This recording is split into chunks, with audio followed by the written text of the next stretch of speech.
There's a mystery to it, and nobody really seemed to know who done it. And yet they reckon that he confessed on his deathbed that he did. There was blood all on the sofa, in the beds, on the walls, and when they got to the parents' room, there was blood all over the floors. There's a familiar echo here. Another famous mystery. Young girls engulfed by tragedy. Miranda! A forbidding landscape, the backdrop.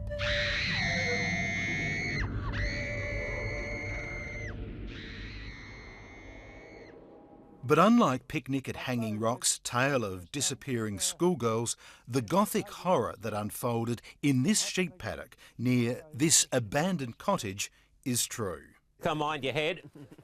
Mark Grossman and his father Ron bought this place 10 years ago. Most likely this would have probably been the front room, the living area type of the house. It's good country for cropping and stock at Towitta on the plains just outside South Australia's Barossa Valley.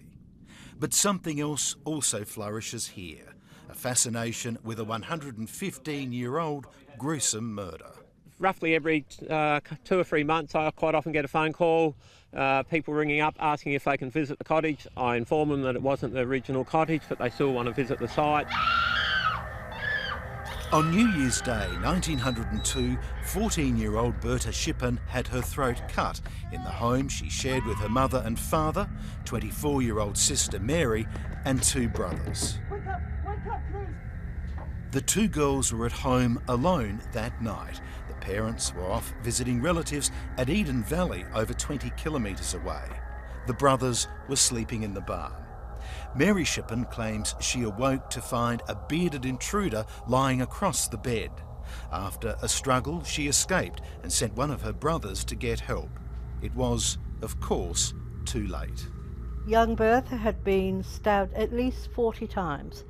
The actual stab wound to kill her was in the back of the neck. A week later, after a coronial inquest held in the Shippens' barn, Mary was charged with her sister's murder.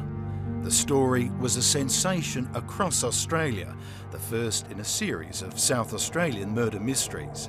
But then, just as sensationally, Mary Shippen was acquitted at trial. And that's Mary? Yes. The one who was accused? Yes. So, who done it? The question that's still being asked today at the nearby Sedan pub. Kevin Rosenzweig's grandfather was a contemporary of Mr. Shippen, part of the close-knit of German families who settled in the region. He remembers clearly the old man's tyrannical reputation, the tales he'd once murdered a travelling hawker. Der alte Vater Shippen, das war ein richtiger Drache von Mensch. Kevin Rosenzweig's belief, shared widely in the district, is that Mr. Shippen himself killed Berta, worried she might talk about the dead hawker. And they reckon he got up at night, rode one horseback down here, cut Bertha's throat, and then rode back home again. Historian and novelist Patricia Sumerling used the Shippen case as the basis of her recent novel. I don't think for one moment that he did it.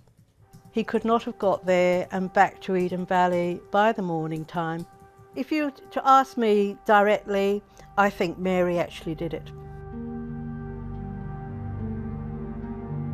Towitta's isolation and the German otherness of the place were themes in the contemporary newspaper coverage, and they are just as strong today. It's in a remote place. You've got to remember the Barossa Valley is full of German people who love their stories, with many, many tales about the Noon Lady, which is what I named my book after. The Noon Lady was a German witch, or a Wendish witch, who actually killed small children. But the Shippen murder isn't just a story that keeps being retold. It changed the way stories are told. The public was so desperate for the latest details, the Adelaide Advertiser hired a car to make the trip to the nearest telegraph station, the first time a car had been used in the pursuit of journalism in Australia. I find it amazing that they had to go to such great, unprecedented lengths in pursuit of a story.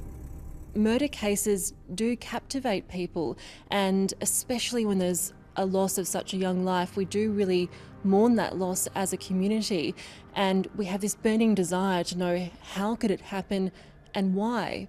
Moving through the cottage. After Mary Shippen's acquittal, Mark Grossman says the family, still together, moved into this place. Mr. Shippen had started building it before his younger daughter's death. And they're all living here playing happy families as though nothing's happened. It's astonishing, really, isn't it? It's astonishing, but it's probably the dominating role that the father had in the control of the family. Eventually, though, the family left the district. Kevin Rosenzweig thinks sometime around 1908. Berta Shippen is the only one still here, buried in the Sedan cemetery. Here she is. Mary Shippen was 41 years old when she died in 1919 of tuberculosis in another cemetery, remembered by a simple plaque among the elaborate headstones, and, of course, for the death of her sister. She always wore a grey dress and grey bonnet and walked around, wouldn't look, and that, oh, that's the grey lady. It appears she really copped it. And of course Bertha, well, she copped it with the knife.